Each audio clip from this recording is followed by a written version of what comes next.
અમદાવાદના 2 ડોક્ટર અને એક એન્જિનિયર દારૂના નશામાં ઝડપાયા। વડોદરાના સમા સાવલી રોડ પર રાત્રે 2 કાર વચ્ચે અકસ્માત થતા મામલો બહાર આવ્યો। લગ્ન પ્રસંગમાં વડોદરા આવેલા અમદાવાદના 2 ડોક્ટર અને એક સોફ્ટવેર એન્જિનિયર કારમાં જતા હતા ત્યારે તેમની કારનો અન્ય કાર સાથે સામાન્ય અકસ્માત થયો। અકસ્માત બાદ તેઓએ કાર ચલાવવાની સ્થિતિમાં ન હોવાથી કોઈ વ્યક્તિએ પોલીસને જાણ કરી હતી। સ્થળ પર પહોંચેલી સમા પોલીસ દ્વારા તપાસ કરવામાં આવતા ત્રણેય વ્યક્તિઓ દારૂના નશામાં ચૂર હાલતમાં મળી આવ્યા। ત્યારબાદ પોલીસે તેમને વાનમાં લઈ જઈ અને કાર્યવાહી કરી અને કારને કબજે લીધી। ત્રણેય યુવક અમદાવાદના ઘાટલોડિયા વિસ્તારના રહેવાસી છે।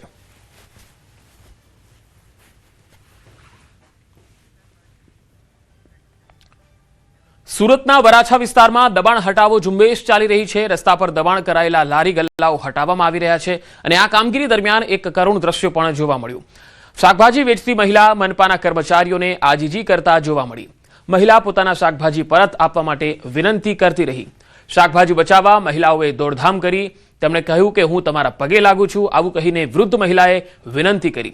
ભગીરથનગર વિભાગ 2 વિસ્તારમાં મનપા અને ટ્રાફિક પોલીસે આ કામગીરી હાથ ધરી હતી। બંને અલગ અલગ તસવીરોમાં તમે જોઈ શકો છો કે જે લારી ગલ્લાવાળા છે વરાછા વિસ્તારમાં એમને દૂર કરવામાં આવી રહ્યા છે, પરંતુ અહીંયા ખાસ દબાણ હટાવ કામગીરી કરવાના જે અધિકારીઓ આવ્યા છે, કર્મચારીઓ છે કે જે સ્ટાફ છે, એ લોકોએ એમનો બધો જ સામાન જપ્ત કરવાની કાર્યવાહી ન કરવી જોઈએ। રાજકોટના ધોરાજીમાં નગરપાલિકાના કોમ્યુનિટી હોલને લઈને વિવાદ સામે આવ્યો। દાતારવાડી વિસ્તારમાં આવેલા કોમ્યુનિટી હોલમાં યોગા માટે આવતી મહિલાઓએ ગંભીર આક્ષેપો કર્યા। શહેર ભાજપ મહામંત્રી જયંતિભાઈ કોયાણીના પત્ની રેખાબેન કોયાણી પર દાદાગીરી અને યોગા કરતી બહેનોને હેરાનગતિનો આક્ષેપ કર્યો।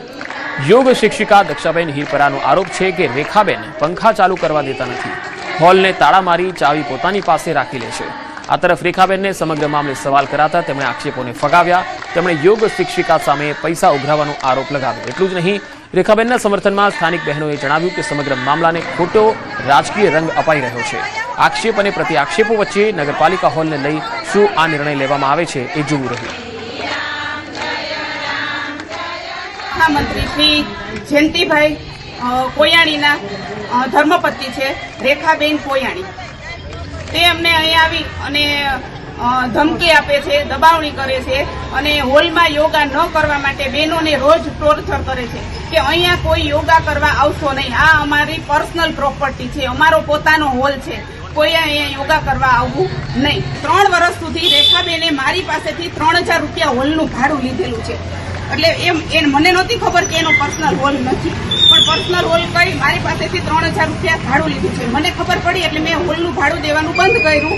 એટલે રોજ આવીને બહેનોને ટોર્ચર કરે છે અને આજે એ લોક મારી, હોલને લોક મારી અને ચાવી લઈને, તમે જોઈ શકો છો, હોલને લોક મારી અને ચાવી લઈને વયા ગયા છે।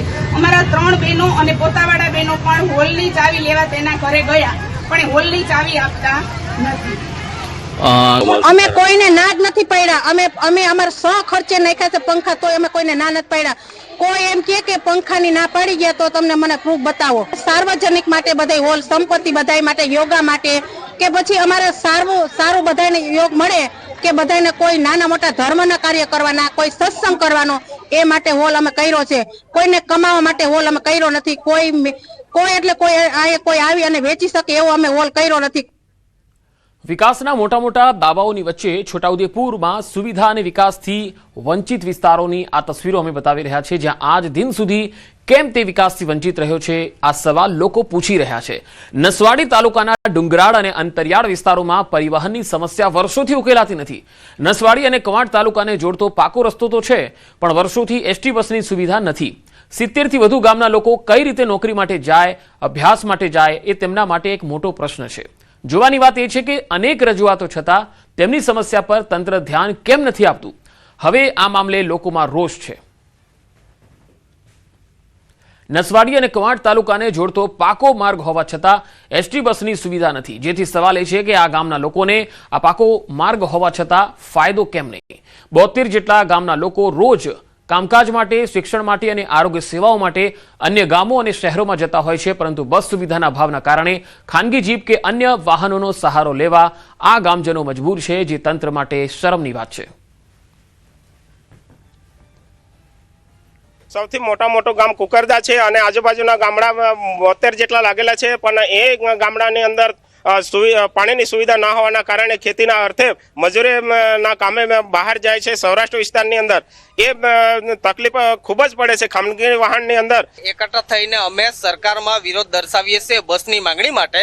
જે 2 વર્ષ થઈ ગયા અમે બસની માંગણી કરી હતી, જે 15 થી 16 સરપંચોએ સિગ્નેચર સહી સિક્કા સાથે અરજી આપી છે. 60 થી 70 ગામડા નસવાડી તાલુકાના ડુંગર વિસ્તારના કુકરદા જિલ્લા પંચાયતમાં આવેલા છે. આમ તો તંત્ર કહે છે કે જોખમી મુસાફરી ન કરો, પણ આ ગામના લોકો સવાલ પૂછે છે કે અમને તો જો તંત્ર મૂળભૂત પરિવહન સેવા જ નથી આપતી તો અમે જઈએ જ કઈ રીતે? જેના કારણે આ વિસ્તારની એટલી દયનીય પરિસ્થિતિ છે કે લોકો જીપની છત પર દરવાજાની બહાર લટકીને અને અંદર ઠસોઠસ ઘેટા બકરાની જેમ ભરીને મુસાફરી કરવા મજબૂર છે. એક વાહન ખીચોખીચ ભરાયા બાદ બીજા વાહનની રાહ જોતા લોકો બેસી રહે છે અને પડાપડી કરે છે.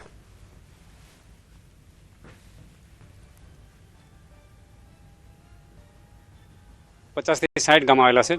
આજે અમે સરકારી બસ માટે ખૂબ રજૂઆતો કરી, માંગણી કરી, પણ અમારી રજૂઆતો હજુ સાંભળી નથી.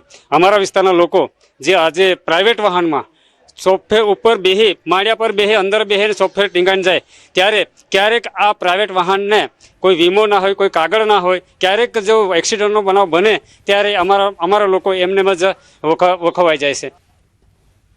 આવા ઉકેલી સમસ્યાના નિવારણ માટે 17 જેટલા ગામના સરપંચોએ એસટી નિગમ, ધારાસભ્ય, અધિકારીઓને અનેકવાર રજૂઆત કરી, છતાં આજ દિન સુધી તેનું કોઈ પરિણામ આવ્યું નથી. ત્યારે હવે લોકોએ રોષે ભરાઈને સ્થાનિક સ્વરાજ્યની ચૂંટણીમાં નેતાઓને પાઠ ભણાવવા અને ચૂંટણી બહિષ્કારની ચીમકી આપી.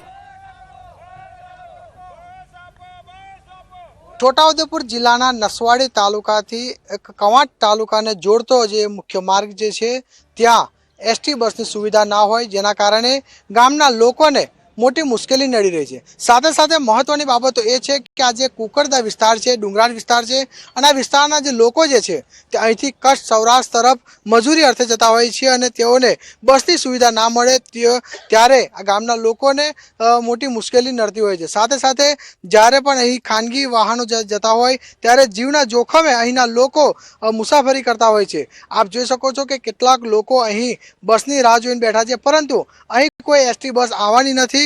ખાનગી વાહન જ્યારે આવે છે ત્યારે તેઓમાં જગા હોતી નથી. એટલે આ વિસ્તારના લોકોને અહીંથી બહાર સુધી જવું હોય, મુખ્ય મથકે જવું હોય તો પણ મોટી મુશ્કેલી નડતી હોય છે.